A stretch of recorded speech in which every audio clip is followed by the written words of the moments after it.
जय श्री राम व्यूवर्स। आज का टॉपिक है कि हमें अयोध्या कांड में रामायण सीरियल में ऐसी क्या चीज़ें नहीं बताई गई जिससे हमें जानना बहुत ही ज़रूरी था। चलिए आइए आज की कथा हम शुरू करते हैं।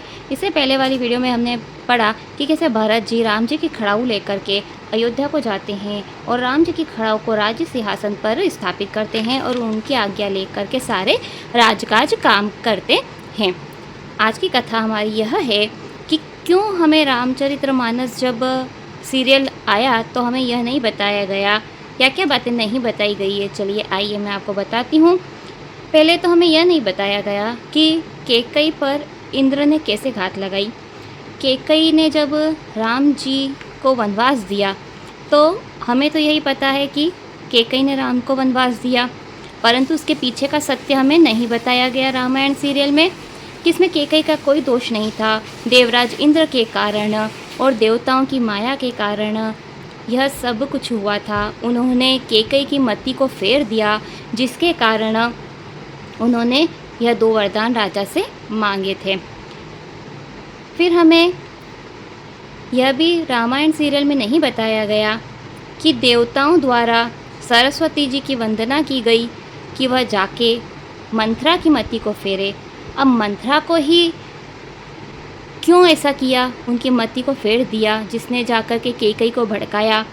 और यह सब देवताओं ने कैकई पर और मंथरा पर ही क्यों किया, इसके पीछे की सारी कथा मैं अपनी वीडियो में बता चुकी हूँ।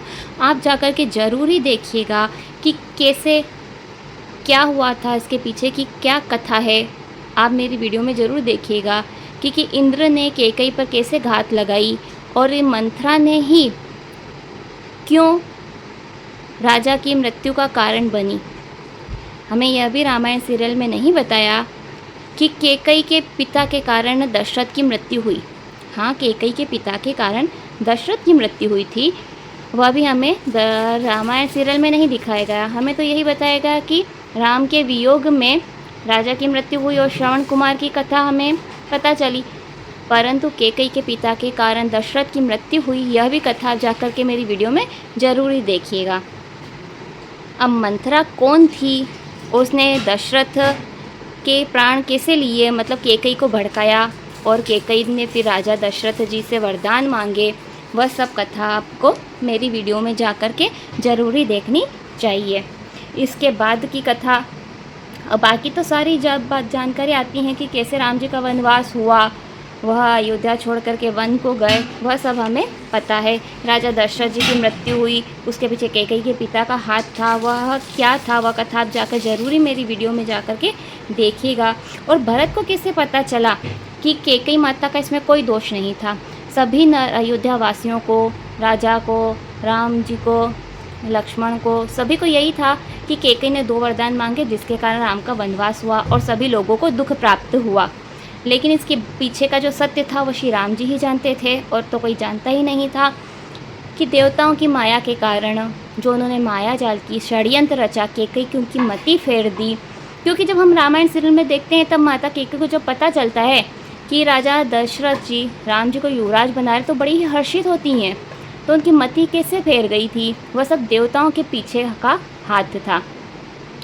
तब भरत जी को भी कैसे पता चला, हमने रामायण सीरियल में देखा कि भरत जी बड़े ही क्रोधित होते हैं माता कैकई पर, उनसे बात नहीं करते हैं।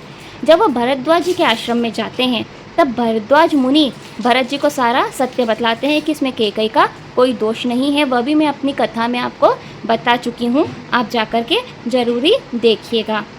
इसी प्रकार से जब भरत जी और राम जी का मिलन होता है, चित्रकूट में आते हैं, उन्हें मनाने की कोशिश करते हैं कि अयोध्या चलिए, तब वहाँ पर भी क्या होता है, हमें तो बताया कि राम जी और भरत जी का आपस में बातचीत होती है। राम जी भरत जी को समझाते हैं और वापस से फिर अपनी खड़ाऊ देते हैं और भरत जी मस्तक पर रख कर के वह खड़ाऊ लेकर के चलते हैं। परंतु यहाँ पर भी देवताओं ने क्या माया जाल रचा, वह मैं आपको बताती हूँ कि हमें यह रामायण सीरियल में नहीं बताया गया कि जब राम जी और भरत जी की बातचीत हो रही थी तब देवताओं ने भी वहाँ पर माया जाल रचा, जिसके कारण उनकी मति फेरी। वह भी आप जाकर के मेरी कथा में ज़रूरी देखिएगा। फिर श्री राम जी की खड़ाऊ का क्या मतलब है, श्री राम जी ने भरत जी को खड़ाऊ दी तो वह खड़ाऊ का क्या अर्थ हुए था, उसके पीछे का राज क्या था, क्यों भरत जी ने खड़ाऊ मांगी और राम जी ने खड़ाऊ दी, वो 2 खड़ाऊ का क्या अर्थ है, उसका सारा सारांश मैं अपनी वीडियो में आपको बता चुकी हूँ। यह आप जा कर के ज़रूर देखिएगा कि हमें रामायण सीरियल में यह क्या क्या नहीं बताया गया। आज की कथा हम यहीं पर समाप्त करते हैं और आने वाली वीडियो में बताऊंगी अरण्य कांड। अरण्य कांड बहुत ही बढ़िया कांड है, जिसमें राम जी की स्तुति की गई है। जो स्तुति को पढ़ने से हमें श्री राम जी की कृपा प्राप्त होती है, वह मैं आपको ज़रूरी बताऊंगी। आप मेरे साथ राम कथा में जुड़ जाइए। जय श्री राम।